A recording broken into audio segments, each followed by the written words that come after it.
Vengeance has a new name in 2022, and it's Robert Pattinson, as the actor dons the cape and cowl at a time where we, just in this year alone, are going to be getting Ben Affleck's final turn as the Caped Crusader in The Flash, and Michael Keaton returning to the role after 30 years in Batgirl and The Flash. The difference here is that Pattinson's new movie isn't being done for nostalgia bait or as a send-off to a rather mediocre Batman, but instead because of its fantastic, unique, and rather ambitious story, one steeped in comic book lore while also tapping into the gritty noir of David Fincher's Zodiac and Seven, bringing it all together for an absolute blast of a film. The Batman, directed by Matt Reeves, takes place in Batman's second year of crime fighting in Gotham, a city that's not too easy to save, as Bruce has been finding out, but he never gives up on his crusade for justice, utilizing the urban myth of the Batman to great effect, scaring the cowardly and superstitious criminals as he continues to work out his role as Gotham's protector.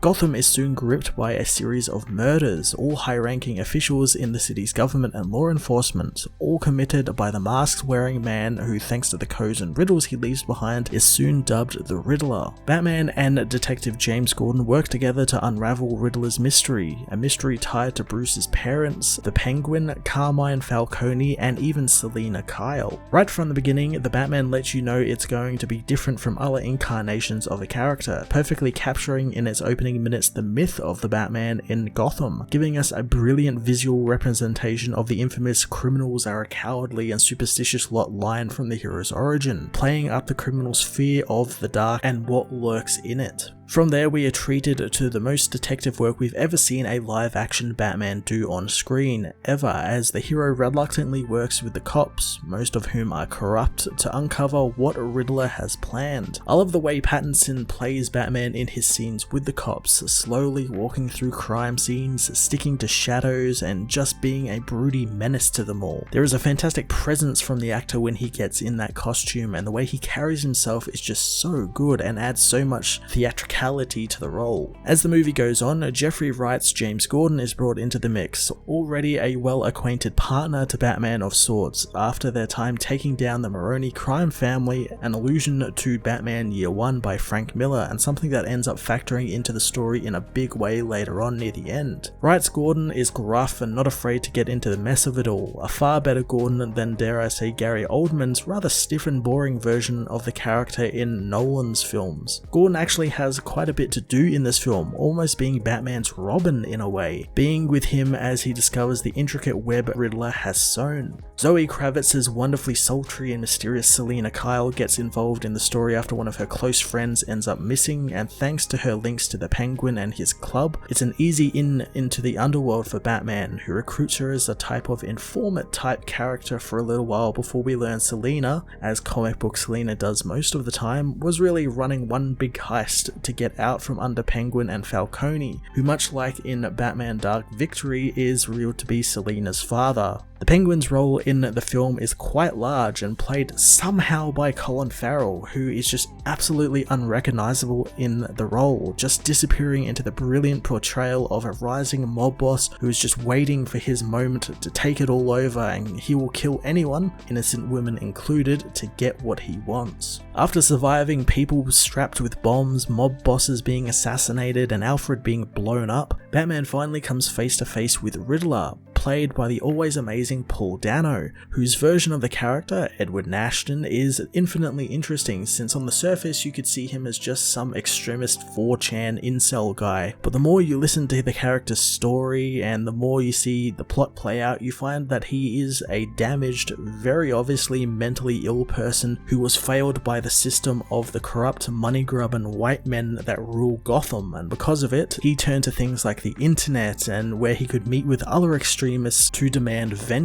Because of this story, we get an incredibly interesting parallel with Batman's version of vengeance and what he wants it to mean in relation to Riddler's, and we watch it evolve from raw, rage-filled vengeance for his parents' death to a vengeance that's more aimed at the injustices against the people of Gotham, and one that becomes heroic in nature by the big finale. Batman's no-kill rule also develops a lot over the course of this along with his take on vengeance, and while he's not just wantonly killing goons left and right like Ben Affleck's Batman, he beats them within an inch of their life, something comic book Batman does on a regular basis, and it's not until the ending that we see that he finds other ways to deal with threats, utilizing his many gadgets like grapple hooks and tasers to take them down, leading to some insanely creative fight scenes and action sequences. Matt Reeves, along with DP Greg Fraser, utilized Batman's action sequences so damn well. There was never some huge bombastic CGI filled action sequence, and it was all reeled back for a Batman who was early in his career and doesn't utilize stuff like bat planes as satellites or tanks or things like that. The Batmobile, which looks insanely cool and is a very functional design, has a great chase sequence, one which we've seen kind of most of in the trailers for the film.